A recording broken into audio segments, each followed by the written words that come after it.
Hello, everyone. This is Leilani Torres, your synchronism coach, and I am going to talk a little bit about just not so pleasant stuff like the darkness of our sport in the current times. And if you're not interested, just like swipe off. If you're interested, I will just share my thoughts in this subject, maybe a bit of my experience and hopefully what I have learned from it. And I want to let you know that I'm not gonna go too deep into my story because it's too long. But let's just say that the words that have been going around since even before quarantine and now after quarantine have been around abuse and about harassment, and those are such delicate words. And actually, to think about that in our sport, it hurts so much to hear these words in our sport, right? Like, I wish that they weren't there, right? Like, it's something like, because it's like, for me, it's like ugly. I don't want to deal with it, like a part of me, right? But at the same time, if we are real, uh, we need to become much more aware of it, and like and ways of behavior and ways of listening to the message that is put out there. Like, either way, I don't want to, for example, let's just start right off the bat, that I don't want to take parts in, like, on the side of the athlete and I'm on the side of the coach, because I actually want to just uh I don't, it's not about being neutral, it's about um really finding out how can we be better from now on, from either side. Like, where are it's such a delicate subject, right? So I want to kind of like choose my words right, because as for me, I don't want to um, say things that might maybe offend anyone, because it's really not about that. But I have been an athlete. I have been in the position where I could have been maybe verbally abused, and maybe even neglected because of my body image. Even through my extension, right? It's not even about like being lean. Like, I also had my weaknesses as an athlete, and kind of like I remember those stages of being a victim of my own situation, and not, which again, I'm not saying that this is for you. It's just like my experience and how I was in that moment, and what did I learn, right? So in the moment, I was really feeling bad about all of the things that I like thought that was normal in that situation, and looking at like Russian bodies and being like, oh, I'm never gonna be like that, and getting that pressure from the federation to make the weight, and um, not really be understanding how I understand now, how to deal with that situation, right? The aesthetics in our sport have always been there, always, always, always, always, always, always. And right now, I don't know if we can kind of like start a conversation around um, modifying the aesthetics of the sport, or the vision of it, and like how is perceived, right?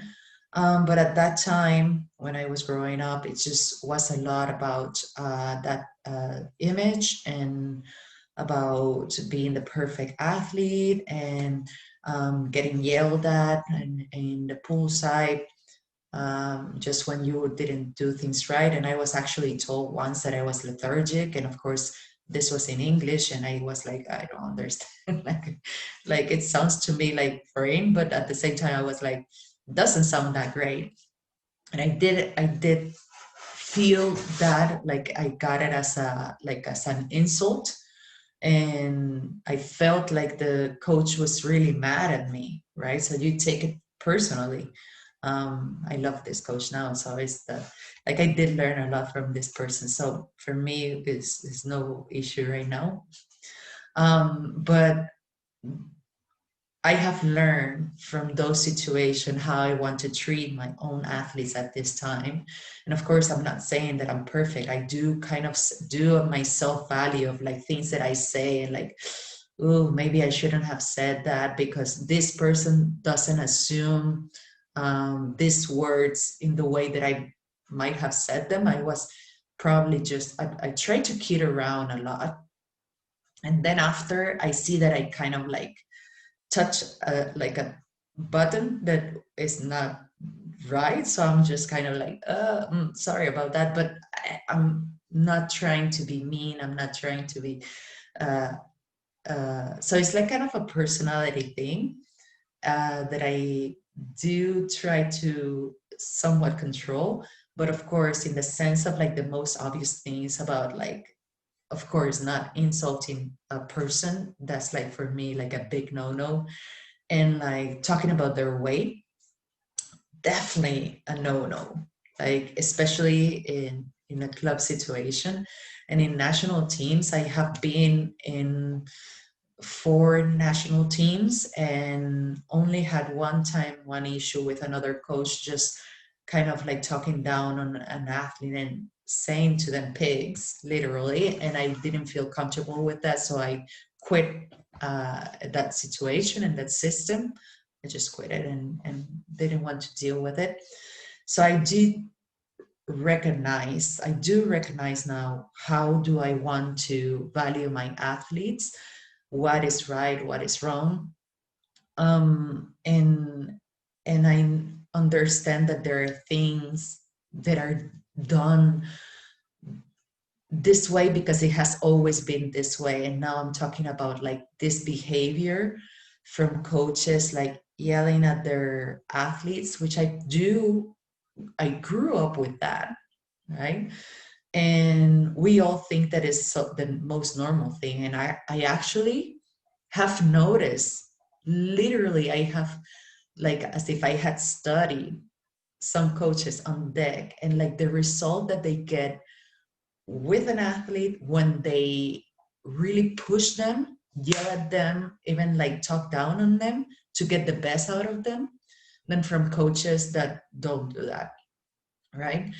And I have observed, and there was even a time when I was thinking, should I be like that so that I can be a successful artistic swimming coach? At that time when I was like thinking about it, it was like I was a synchronized swimming coach. Um, and and I noticed that that's not the person that I want to be for sure. I was raised by an authority figure. That's not how you say it, but you know what I mean. Authority. Anyway, and it was kind of hard for me to like listen to people that yell at me. And I had a defense mechanism of like whenever I had someone yell at me, I would close myself, like my brain just kind of like would shut down. And I was like, that for me is not a way that I can like reach my athletes and want to get the best out of them. So I really do try to work a lot on mindset. I want to work on really reaching like their motivation or like their drive through their own goals. Like, what is it that you want? You want to come and swim for fun? If you tell me that, then I'm going to support you 100%. You want to come and you want to train for national team? Okay, then let's focus on this. And I'd say to like, I talk about skill. I talk about their their mindset, but like about like what are they feeding themselves to achieve their goals. If they feed themselves like junk, well, of course, like everything else that is coming around them is going to be junk. But if they feed in themselves power and concentration and focus, then of course every like the results will start coming, right? Um, and so it's just interesting to kind of like see how we are, what we are living today, right? And like I feel like it's a lot about respect, and I feel that with this pandemic, everything has come out like on the surface. People are getting more mindful about their worth, right? And like how if they value themselves, then they will set the standard for other people to value them. That's what I think, right? So now I just want to send out a message for the athletes that are not going through a great situation right now. And I just want you to really un- understand that what is going on will take care of itself. That if you have the possibility to focus, like to keep focusing on your goal, just do try to take your attention towards everything that you can do, all of the support that you have, so that you can keep growing towards your goal, right? Especially for girls that are going for Olympics. Um, like the work has been done for so long. Um, this situation is hopefully temporarily, and hopefully all of the like if there's justice to be done, then that can happen too. Like, but the important thing is that we as coaches do view the situation as a self-valuing opportunity.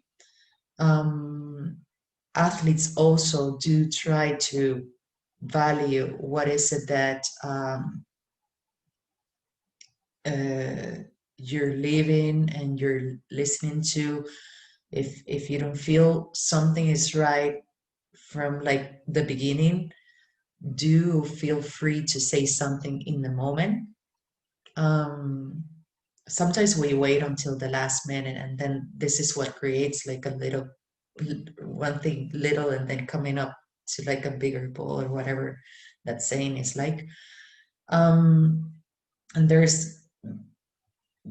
there's no real remedy other than communication, right? And like communication right from the get-go. And of course, it does take time to create that confidence between athletes and coaches, but I hope that from this situation and from the ones that we have been seeing in the past few years, we can learn to as coaches do teach the way you want things to happen, and as athletes do listen, and if you don't understand, kind of ask what are those uh, points about. And yeah, it's hard to talk about this subject, and hard to dig in deep into it, and especially because uh, it can be anything. It can be about anything, right?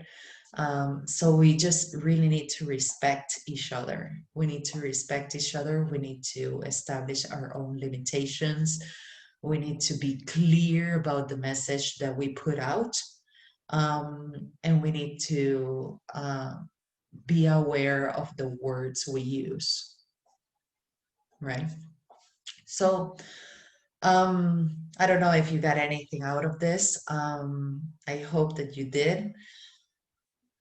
About coaching styles, if you want us to talk about it, we can talk about it, which is what I have been trying to learn more in this past years. Um, and as an athlete, I think that when I was growing up, I would have liked to be teached to be taught, to be taught more on the why. Why is it so important to eat healthy food?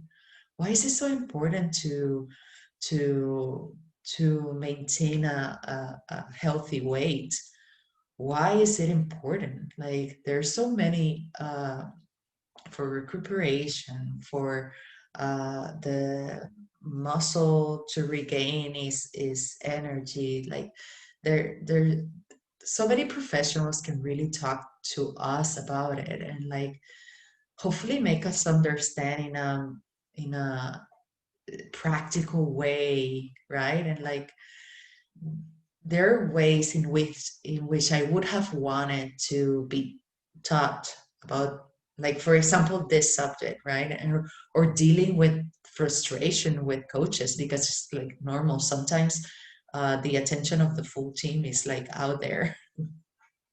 So um so like or dealing with a bad day from a partner, from even like not all of the bad things happen from coach and athlete relationship. Like so many things can happen in between, like the training environment, like with other swimmers and whatever. Not, it's just good as coaches. So I'm a coach now, so I do take the responsibility to kind of just put it out there and say to be watchful, to observe your athletes, observe what they are going through, and observe like the hints, body language, right? So I don't know if it helped anyone, but yeah, that was, just wanted to share a bit on like what's going on now, and just hope that we all can keep on learning out of this. There's a saying in Spanish that says, "No hay mal que por bien no venga." Bad, there's no there's no bad thing that comes from good. No, there's no good, there's no bad things. I cannot say it. Anyway, like you can learn from bad things. Sorry, my English is not that great, but I own up to it, so it's okay. So yeah, people, good night. Hope you have a great uh, rest of the week, and let's just support each other. Let's be there for each other. Let's, like Ellen DeGeneres says, let's be kind to one another and respectful, and try to move this subject forward, and actually let's talk about it. Let's become more aware of it so that we can keep a healthy, we can keep building a healthier um, space in this sport, in our sport, right? That would be great. So good night. Take care. Bye.